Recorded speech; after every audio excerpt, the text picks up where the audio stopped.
పాఠశాలలో ఘర్షణ పడుతున్న విద్యార్థుల్ని మందలించిన ఉపాధ్యాయుడు అనుమానాస్పద స్థితిలో మృతి చెందడం కలకలం రేపింది.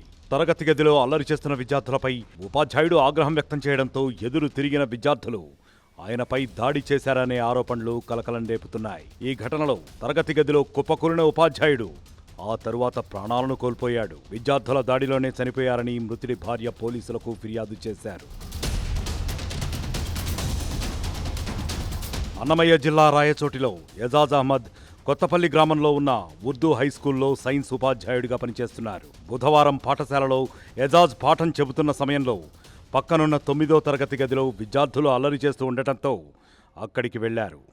క్లాస్ రూంలో కొందరు విద్యార్థులు ఘర్షణ పడుతున్నట్లు గుర్తించి వారిని గట్టిగా మందలించారు. ఈ క్రమంలో విద్యార్థులకు ఉపాధ్యాయుడికి మధ్య వాగ్వాదం జరిగినట్లు ప్రత్యక్ష సాక్షులు చెబుతున్నారు. విద్యార్థులపై ఉపాధ్యాయుడు ఆగ్రహం వ్యక్తం చేస్తున్న క్రమంలో మిగిలిన ఉపాధ్యాయులు సర్ది చెప్పి స్టాఫ్ రూమ్కు తీసుకొచ్చారు. అక్కడ అలసటగా ఉందని చెప్పడంతో సహచరులు టాబ్లెట్ ఇచ్చారు.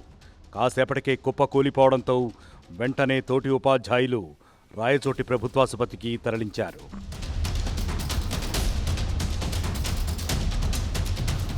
ఉపాధ్యాయుడు ఎజాజ్ ఆసుపత్రికి వెళ్లేసరికి ప్రాణాలు కోల్పోయాడు. రాయచోటి బాలికల పాఠశాలలో ఉపాధ్యాయురాలుగా పనిచేస్తున్న మృతుడి భార్యకు సమాచారం ఇచ్చిన తరువాత మృతదేహాన్ని ఇంటికి తరలించారు. గుండెపోటుతో చనిపోయినట్లు తొలుత సమాచారం ఇచ్చారు.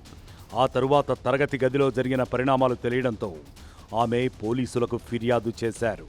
విద్యార్థులు దాడి చేయడంతో ఎజాజ్ ప్రాణాలు కోల్పోయారని బాధితురాలు వాపోయారు. గొడవపడుతున్న విద్యార్థులను మందలించినందుకు విద్యార్థులు దాడి చేశారని ఆరోపించారు. ఉపాధ్యాయులు మాత్రం విద్యార్థులు ఎదురు తిరగడంతో ఎజాజ్ బీపీ పెరిగినట్లు చెబుతున్నారు. ఈ ఘటనపై రాయచోటి పోలీసులు దర్యాప్తు చేస్తున్నారు. మరిన్ని వీడియోస్ కోసం ఛానల్ ని సబ్స్క్రైబ్ చేయండి. లేటెస్ట్ అప్డేట్స్ కోసం వాట్సాప్ ఛానల్ ని ఫాలో అవ్వండి. ఆ లింక్ డిస్క్రిప్షన్ లో ఉంది.